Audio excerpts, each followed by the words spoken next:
Essence of India, आध्यात्म, संस्कृति, संस्कार, जीवन का आधार।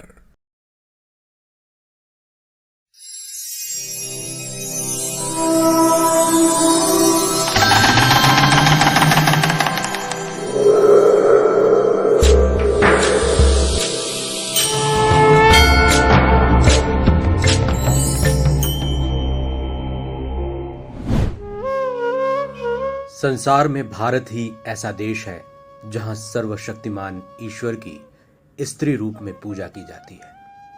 इसका मूल स्वरूप सर्वव्याप्त चेतना का है। सृष्टि के कण कण को अनुप्राणित करने वाली इस चेतना को ही देवी कहा गया है।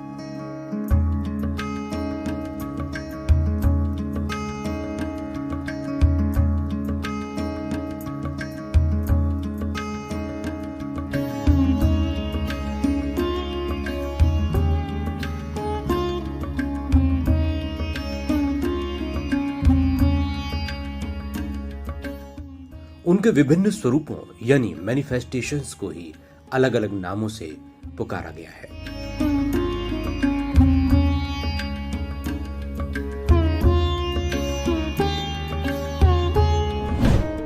सृष्टि में देवीय और आसुरी शक्तियां हमेशा से मौजूद हैं। कई बार ऐसा समय आया जब आसुरी शक्तियां इतनी मजबूत हो गईं कि दैवीय शक्तियां उनके सामने कमजोर पड़ने लगी। ये शक्तियां देवताओं के साथ साथ अच्छे सदाचारी, ईश्वर को मानने वाले और सहृदय लोगों पर घोर अत्याचार करने लगी।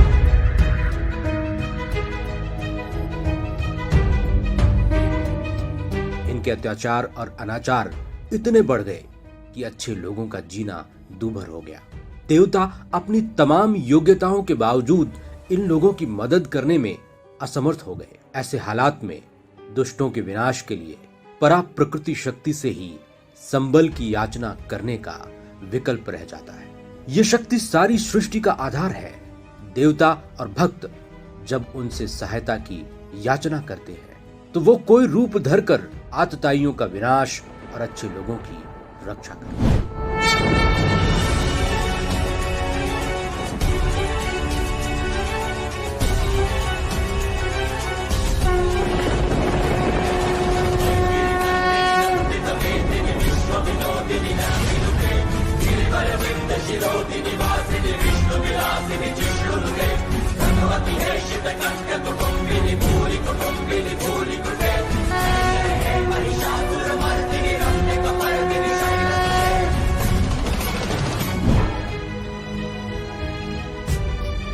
श्रीमद् देवी भागवत में एक कथा आती है। एक बार देवर्षि नारद ने ब्रह्मा, विष्णु और महेश को उपासना करते देखा।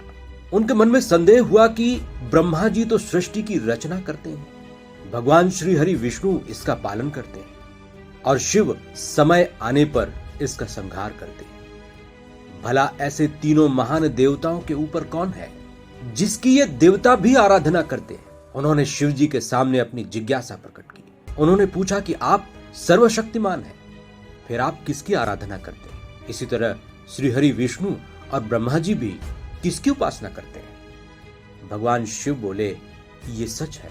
हम त्रिदेव ब्रह्मा, विष्णु और महेश सृष्टि निर्माण, पालन और संहार का कार्य करते हैं। उनके अनुसार हम तीनों ही सृष्टि के कारण हैं, लेकिन हकीकत यह है कि सूक्ष्म और स्थूल से परे जो महाप्राण रूप आदि शक्ति है वही स्वयं परब्रह्म है।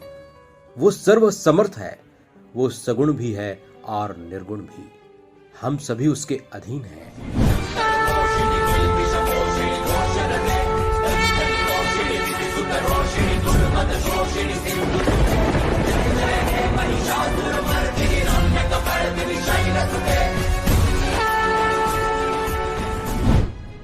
शिवजी बोले कि धर्म की रक्षा और दुष्टों का विनाश करने के लिए वही आदिशक्ति समय समय पर अलग अलग रूपों में अभिव्यक्त होती है।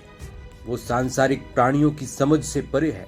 जो लोग भक्ति की उपेक्षा कर सांसारिक भोगों को ही जीवन का लक्ष्य मानकर जी रहे हैं, उनके लिए तो इस शक्ति की कल्पना तक नामुमकिन है।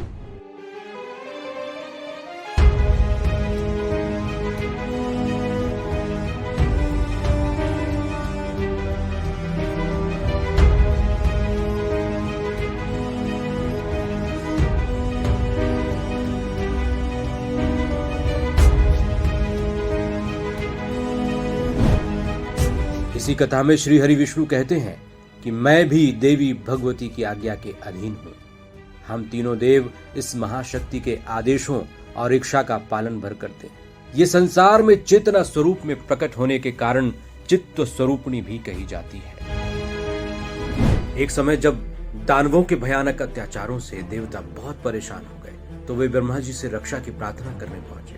ब्रह्मा जी ने बताया कि दैत्य राज महिषासुर वरदान प्राप्त करके इतना शक्तिशाली हो चुका है कि उसे मारना बहुत कठिन है। वरदान के अनुसार उसकी मृत्यु किसी कुमारी कन्या के हाथों ही होगी। ऐसी स्थिति में सभी देवताओं के सम्मिलित दिव्य तेज से देवी की उत्पत्ति हुई। रुद्र भगवान शिव के तेज से देवी के मुख की रचना हुई। यमराज के तेज से उनके केश, श्री हरि विष्णु के तेज से भुजाओं, चंद्रमा के तेज से स्तन, इंद्र के तेज से कमर, अग्नि के तेज से नेत्रों और अन्य देवताओं के तेज से उनके बाकी अंगों की उत्पत्ति।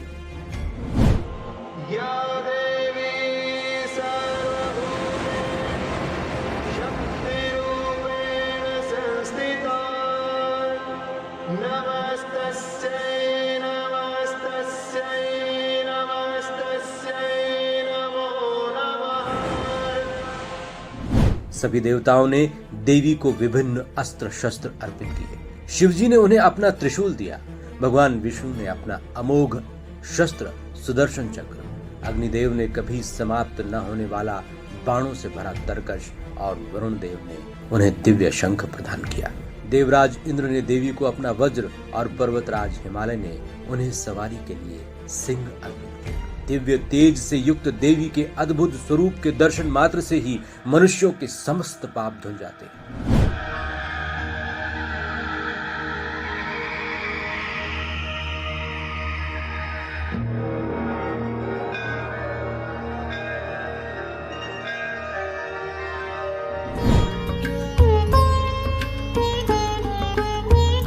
जो व्यक्ति प्रतिदिन शुद्ध मन से देवी की उपासना करता है या 9 देवियों की अमर कथा का श्रवण करता है, उस पर जगदम्बा की अपार कृपा होती है।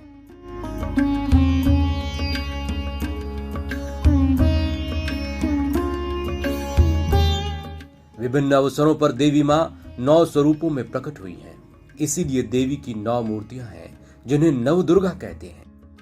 इन रूपों में शैलपुत्री, ब्रह्मचारिणी, चंद्रघंटा, कूष्मांडा माता, स्कंद माता, कात्यायनी देवी, कालरात्रि, महागौरी और सिद्धिदात्री शामिल है।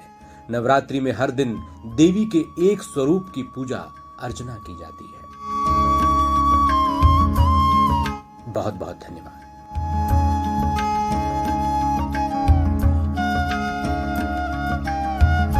देखते रहिए धर्म पुराण। यदि आपको ये वीडियो पसंद आए तो कृपया लाइक करें, सब्सक्राइब करें और बेल आइकन को जरूर क्लिक करें।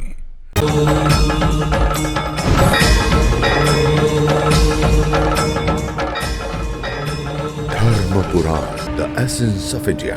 आध्यात्म, संस्कृति, संस्कार, जीवन का आधार।